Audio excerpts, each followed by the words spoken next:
ઇન્દોરમાં ગુમ થયેલ કપલનું રહસ્ય ખુલ્યું છે. હનીમૂન માટે ગયેલા ઇન્દોરના યુવકની હત્યા કરવામાં આવી. પત્ની હજુ પણ લાપતા રહી હતી. જોઈએ આ સનસનીખેજ ઘટના અહેવાલમાં. મેઘાલયમાં પૂર્વ ખાસી હિલ્સ જિલ્લામાં ખીણમાંથી એક યુવકની લાશ મળી આવી હતી. આ યુવકની ઓળખ રાજા રઘુવંશી તરીકે થઈ છે.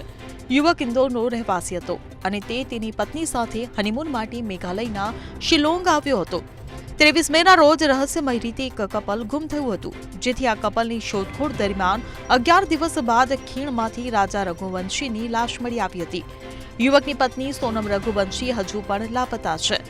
એનડીઆરએફ, એસડીઆરએફ અને સ્પેશિયલ ઓપરેશન ટીમની સંયુક્ત ટીમો સોનમને શોધવા માટે મોટા પાયે શોધખોળ શરૂ કરી હતી. મંગળવારે યુવકની લાશનું પોસ્ટમોર્ટમ કરવામાં આવ્યું હતું. એસપી પોલીસને પોસ્ટમોર્ટમના રિપોર્ટ દ્વારા માહિતી મળી હતી કે યુવકની હત્યા એક ધારદાર કુહાડીથી કરવામાં આવી હતી.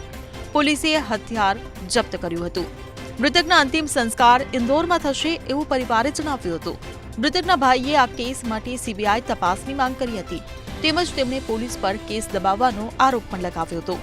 મૃતકના ભાઈએ કહ્યું હતું કે રાજાનું પર્સ, વીંટી, ચેઇન તેમજ બ્રેસલેટ હજુ સુધી મળ્યા નથી. આથી સમગ્ર કેસની વિગતવાર તપાસ થવી જોઈએ. તેમણે કહ્યું કે અમને સોનલ જીવંત મળવી જોઈએ. પોલીસે રાજાના લાશની ઓળખ ટેટુ દ્વારા કરી હતી, જેમાં તેનું નામ લખેલું હતું. 23 મેના રોજ રાજા રઘુવંશી અને સોનમ રઘુવંશી 23 મેના રોજ નોંગરિયાટ ગામમાં હોટેલમાંથી ચેકઆઉટ કર્યાના થોડા કલાકો બાદ ગુમ થયા હતા અને જ્યાંથી યુવકની લાશ મળી આવી હતી એ ગામથી 20 કિલોમીટર દૂર છે. રાજાના ભાઈએ કહ્યું હતું કે તેમને કોઈની સાથે દુશ્મનાવટ ન હોઈ શકે. આ ઘટના પાછળ સ્થાનિક લોકોનો હાથ હોઈ શકે છે. હત્યાનો ભેદ ઉકેલવા આગળની સંપૂર્ણ તપાસ શરૂ રાખવામાં આવે છે. Bureau report CN24 news. હવે જુઓ દેશ દુનિયાની તમામ ખબરો તમારી આંગળીના ટેરવે.